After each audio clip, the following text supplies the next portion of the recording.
with our radio show. I want to ask you, did you get into lifting for exercise, physique, or just to get stronger? Well, I mean, I just started doing it because I liked being in the weight room when I was a kid, and I played football and everything too. So, and they always had weights around the house. So, and I started lifting weights when I was probably in elementary school, or actually like probably around 5th grade and stuff. And then 6th grade and on, I started to mess around more in schools. But I mean, when you want to say I really got serious, I'd say I probably started getting more serious about my sophomore year because I started doing it every single summer, during the summer and stuff. Once you started lifting, have you always stuck with it? Were there any times you stopped? Well, I'm 42. I started competing when I was a sophomore in high school, and they took the program out my senior year, which was real depressing to me because I think I would have been a state champion if I didn't stop. And then I didn't start competing again until I want to say maybe around 27 or 29. But I was always lifting weights because right out of high school, I started working nightclubs, so I was bouncing and bodyguarding and stuff like that. So I was always working out. And then just one day I ran into a guy in the gym, and he's like, "Hey, you ever thought about competing?" And back then I didn't even know there was contests outside of high school. And the first show I went to took second. Second one I took second. After that I got first. And then about a year or so after that I got my first world record. And boom, here we go. Well, you was talking about being a bouncer, and I mean just doing everyday things outside of the realm of, weights and stuff. Something I wanted to ask you is do you ever use your just tremendous strength in everyday things? Well, no. I mean, the wild part about me, when I was working in nightclubs, to me, I didn't take the lifting that serious. To me, it was just more to look good or to be strong to do what I had to do. You know what I mean? Yeah. But until I got out of the club scene, I don't think I ever got really, really, really serious in the lifting. Plus, a lot of it had to do with people talking trash, and people would doubt me a lot, so it kind of motivated me more to get it going. The other thing, a lot of people don't understand is until the last 3 years, I've always had a full-time job or two, and I would do the lifting. So back when I did 1,047, I had a full-time job. I trained people, and I was training myself, Mm-hmm. So it was a lot harder. Now, last couple of years, even though it's been a roller coaster ride, all I do now is train people and do what I'm doing. So it's a lot better on me, but the roller coaster ride financially kind of sucks. Have you ever been frustrated because of lack of gains, and how'd you work your way through it? Well, you probably didn't know this. In 2010, I did 1,047, which was the biggest bench at the time for a guy in my weight class, and it was the first ever tested 1,000-pound bench and everything else. About a month or two after that, I blew my labrum, and it was a really long road to recovery. I never had surgery. I was taking my GLC 2000, and when I really doubled up the dosage was kind of when I got healthy. But the funny part about it was, just this last November, I'm at the World Championships. I'm riding around with a buddy of mine, and I was at the point where I was like, 1,047 is not a bad number, because I really honestly didn't think I was going to get it back. I thought my shoulder was not going to heal right. Some days I was doing okay, but then here came the pain again. Here came the weight drop. I mean, it was very, very frustrating. At the same time, I was never given it enough time to really, really, really heal. You know what I mean? I was always trying to get ready for another show or try to get some endorsement deal here or there. So I was rushing to do something. But we did Worlds, and I did a 900 again, and I barely missed 1,000. And I took a couple weeks off. When we got back in the gym, maybe a month more into it, I just had a funny itch to go try something really, really crazy. And I think we got in the power rack, did some reverse bands, and I went over either 12 or 1,300. Oh, man. And even though my body was sore, my bones and all, as funny as that sounds, my bones were sore, my shoulder never hurt. And I was like, hey, I think we got something. And I'd say so. A couple more months into that, I started making some phone calls, trying to see what meet was around April, because I really believed, hey, man, I think I'm on track to get the all-time world record. And I got in touch with this guy out in Corpus Christi, and that's when I went and did the meet, and the record was set. When you're benching and doing all these different things, you're talking about just a terrific amount of weight and weights on equipment. Have you ever had any close calls with equipment malfunctions or anything like that when you're trying to lift? It's funny. In the old days, in contests, I used to have misloads all the time because people weren't used to seeing that kind of weight on the bar, and I guess they couldn't count. Close calls. Now, when you say misloads, you're talking about maybe one side being heavier than the other or something? No, actually more they put way too much weight on the bar. Oh, okay. Like when I was first trying to do like 900 years ago, they actually hit close to 1,000. And when I missed the lift, and then someone's like, "Hey, there was a misload. You want to try it again?" And I said, "Well, man, if I don't know what's on the bar the first time, heck if I want to try it again." But as for the gym and stuff, man, not too much. When I blew my labrum, that's the first and only injury I've ever got lifting in the weight room. I've always been a really smart lifter, lifting my body. But that day, I fell into a stupid trap. I wanted to fill a certain weight, lifting without any equipment on, no bench shirt or something. And my shoulder was already kind of tight. And matter of fact, because I got it on video when I got hurt, but I'm not posting that stuff. But right before I lay down to do the lift, I grabbed some plates to try to loosen up my shoulder again. And what happened was when I took the lift off and I started descending the weight to my chest, I dropped too fast because I just haven't felt that kind of weight in a while. And when I was about halfway down, I'm thinking, uh-oh, I think you're about to be in trouble. And instead of just letting the weight come down, I went to try to pop it up, and crunch, crunch, crunch, pop, there went my shoulder. Wow. How is training for power different than training for, let's say, like physique? Well, first of all, I have to diet.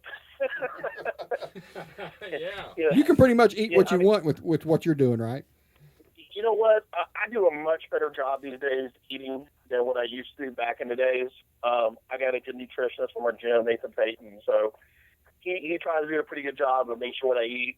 So I'm staying away from the ice cream and all that kind of stuff late at night. I eat more of a higher protein. But I guess what the difference is more for lifting-wise, and a lot of people don't see the way I lift. I lift different than a lot of people think. I don't do speed days. Everything usually is very much heavy, heavy, heavy. There's a lot of overloading. What I mean by that is if my goal is 11, like today, I'm trying to go 20, 50, 100 pounds more in training, but not doing full range with it stuff. The other part is there's a lot more rest, I think, involved in my lifting than there is in the physique and stuff like that. You're talking about pushing the limit, taking it to the next level. Do you have any kind of ritual that you do before a big lift? I mean, how do you psych yourself up? Well, how do you get ready to do it, man? The funny part is years ago, I was or even probably say the last couple of years, I was really, really, really mad when I would lift. I was always pissed off. But I would think of all the negative things people would say, and it made me mad. But the day I actually got the record, I was really, really relaxed the whole day. And when I got it, it was like a huge lift off my shoulders. It was just massive relief. So now, even though I'm more hyped up when I come to the bar, I'm not really mad anymore. I'm a lot more focused. So if you see me coming up and I look very aggressive, by the time I lay on that bench, I'm very calm, and I'm really making sure my breathing's right. So when I get the lift off, it's, down and up and you're done. But, I don't, I do so much heaviness in training. What the goal is to do is you feel much heavier weight in training, so when it's time to go for your lift, it kind of turns into a joke. That makes sense to you. Yeah, it does. How much heavier do you see yourself going? Any personal goals? Honestly, I want to hit 1100. I want to be the first guy to ever hit 11. I say that's where I want to stop, but I may try something crazier on the same day at least one more time. But what I'd really like to do is start going down weight classes and breaking those all-time world records and try to get as low as I can. I don't know if I can get down to 242, but 275, 259, I think that's doable. I think that'd be pretty cool, and try to hit over 1,000 each weight class. Has your life changed in any way since breaking the record? I wish. It's funny. And I've had this conversation with other big lifters that had records before. No one's running up and handing you contracts or anything like that. And, I do more radio internet shows and TV programs and stuff like that. But as for the sponsors and endorsement deals, they're not flying up anytime yet. And it's kind of disappointing when you see all these bodybuilders that get stuff. And it's like, hey, guys like me need to take the supplements more than anyone else. Yeah. And it'd be nice if someone looked at that. But right now I'm trying to stay patient and be calm and, just hope and pray something like that does come. Are there any other lifters out there right now that are threatening your record? If they are, I imagine that keeps you focused on your training, right? Well, right now, I hate to say it like this, I don't think anyone's really that close right now. My biggest competitor probably after one got injured recently. There's a couple other guys that were there. One retired and one ran into some legal issues. So, but one thing you realize, there's always a nobody out there that pops up. And right now the all-time Raw record just got broken too by Eric Spoto, and Eric's a great guy. And I think eventually he's going to try using equipment and stuff too. And when it does, he's going to be definitely a threat because he's extremely strong. And he's such a nice guy, and probably help him too. Well, man, let's put the weights down for a minute. Do you have any other hobbies besides weightlifting and extensive training? I mean, I'm sure that takes up a lot of your time, but do you have anything on your downtime when you're not training so hard that you do? These days, not too much, man. A few years back, I used to love playing basketball, do all the things, just do everything. I like riding a bike. That's pretty much how I'm gonna do my cardio, get the weight down. But since I got a lot more serious in the lifting and dealing with the injuries, all that, man, I don't do too much other things because I don't want to get hurt. It's just those one little bitty things, and all of a sudden there goes your back or something else. Oh yeah, don't tragedy can help strike in a people move second. either. Hey, what's in your iPod, man? What's in my iPod? What's in your iPod? What's funny? I got probably over 2,000 songs on my. I do Spotify, but I love a little bit of everything. Mainly more. I love 80s metal. I love more. I don't like the speed metal stuff. I love hip hop. I love R&B. I'm not a country guy. I love slow jams too. So I got a little bit of everything. We got a couple listener questions, if that's okay. Yeah, absolutely. Okay, one of the questions they have is, have you always trained with spotters, or did you have to learn the hard way like I did? I guess that's what this I guess this guy who asked this question had some weights fall on him. I've been really blessed to always have some training partners, but don't get me wrong, they come and go like crazy. In the last couple of years, I've been really blessed with a really good team. But there's weeks where sometimes these guys can't get to the gym. Just like today was kind of a little frustrating. We had a couple guys that weren't going to make it, and if I don't have 3 or 4 guys there, I don't get a good lift off. And you don't want one guy lifting off 1,000 pounds for you. Yeah. But yeah, man. Years ago there was times when I was that guy sitting at the bench at the gym, looking around, going, "Hey, they want to make eye contact at me so I can ask for a lift off." But hey, a lot of people are terrified of 500 pounds or 600 pounds, so sometimes it's kind of hard to get. Okay, here's one more. How much do supplements play a role in powerlifting? Well, for myself, the main supplement I definitely take every single day is GLC 2000 and their MSM. I've had 3 major injuries. One was my labrum we talked about earlier. Before that, years ago, I was actually in a car accident, and I've torn both my forearms in a car wreck. And all 3 of these injuries, I came back 100% taking my GLC. And if you have any aches and pains, fasciitis, arthritis, this stuff is the greatest thing you'll ever put in your body, and you want to take it each and every day. It's the only thing I take every day. The other stuff I use is Power Sugar, which is actually something I'm actually one of the founders of as well. Power Sugar, you can take directly. It's deryboxyxylitol, which your body naturally produces. It kills cavities. It kills toxins in your throat and your nose. But what it does is it gives your body a natural, very fast energy boost. So what I mean like that is, say you take a pre-workout may take you 45 minutes to an hour sometimes to hit you. This stuff, as soon as I wrap my wrist, I'll take it, wrap my wrist. By the time I go lay down on the bench, it's hit me. So it's a very fast energy boost, and there's no crash. But if I mix it with a coffee or any kind of caffeinated drink, or even my pre-workout, it intensifies it greatly. It is an awesome, awesome product. Of course, you want to take some good protein and stuff, but the reality is, what you were asking me earlier, if you're eating good, supplements are supplements. You know what I mean? Mm-hmm. And that's pretty much what it boils down to. The best thing you can actually do is fuel the body with food, and that's the best way you're going to get size and everything else as well. So what's on your plate right now as far as competitions or record attempts in the near future? Well, I've been blessed to go to Russia in October. So right now, that's the only thing on my goal is to go there. As for shows itself, since I got the record, things are a little different. I pretty much just want to try to go to any show I go to, open up a 900, smash that, and 9 times out of 10, that pretty much should win the meet right there. And if that happens, then I can make big jumps and go have some fun, and whatever happens. That way, I didn't miss any of my lifts, and most likely won the show. I would love to do 1100 really soon, but man, I want to get paid, Yeah. It really sucks to go out there and risk injury and death every time you lift, and sometimes you're basically not making any money out of it. When I did the all-time record, there was no money involved in that. Well, I thought I've seen you driving a Lamborghini in a video. Oh, a Ferrari? Yeah, okay, was it a Ferrari?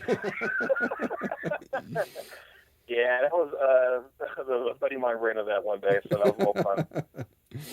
So, man, tell our listeners where they can go as far as social media, your websites, and even your sponsors. If you got some sponsors you want to give a shout out to. Absolutely. You go to tinymeeker.com, and actually on tinymeeker.com you can find information on how to contact me as well for I do personal training. I've actually trained over 50 world champions in the last 3 years, and that's from ages 11 to 63, male, female. I've trained with disabled lifters, Special Olympians, blind lifters. So, anyone can be a world champion. But tinymeeker.com, you can actually go on there also, see what shows I'm putting on, and sometimes we'll even put some information of what shows I'm going to be lifting coming up. And you can actually see a lot of videos as well. Contact me on Facebook, Tiny Meeker on Facebook. As for my sponsors, of course, my greatest sponsor is Injure Advanced Designs. Without Injure, I'll probably never be the venture I am. GLC Direct, or GLC 2000, that's for our joints and ligaments. Power Sugar, those are pretty much my biggest sponsors I got for you. And if you ever want to talk about some diets, Nathan Payton is a great person to talk to about diet, and he's a world-class nutritionist as well. One more question. I was looking at your Facebook page. I'm hoping that's a stage photo on there. Is that Don Fry? Yeah, that is Don Fry. Okay, that's what I thought. Don's a great guy. Yeah. I thought about getting him on the show, sending him a message. It looked like me, Don, Dwayne Ludwig, all this are with direct, GLC 2000. Okay, all right. Well, man, thanks so much for taking time out, Tiny, man. I appreciate it. I enjoyed talking with you, man. Yeah, I really appreciate it too, and hopefully we'll figure out something really big to hit soon. But right now, if y'all check on Powerlifting Wise, or maybe on Facebook in October when I go to Russia, hopefully we'll put on something really big and nasty there. And then I think my next show I didn't mention, I heard that Multiply is back on the Arnold Classic stage. So if that is true, hopefully we'll start seeing some big numbers on the Arnold Classic stage again. I believe that's in March. That's totally awesome. That is totally awesome. A lot of good things to come, man. Best of luck to you in the future and all your endeavors. And man, keep it real. Thank you very much. Oh, hey, one more. I didn't free one sponsor, if you don't mind. Go ahead. House of Pain as well, man. House of Pain Ironwear. House of Pain has actually got some new stuff going on, and they're backing lifters again, and they're backing us, a lot more. So check out the new line of clothing there, houseofpain.com. Cool, man. Say hello to Don Fry for me. I absolutely will.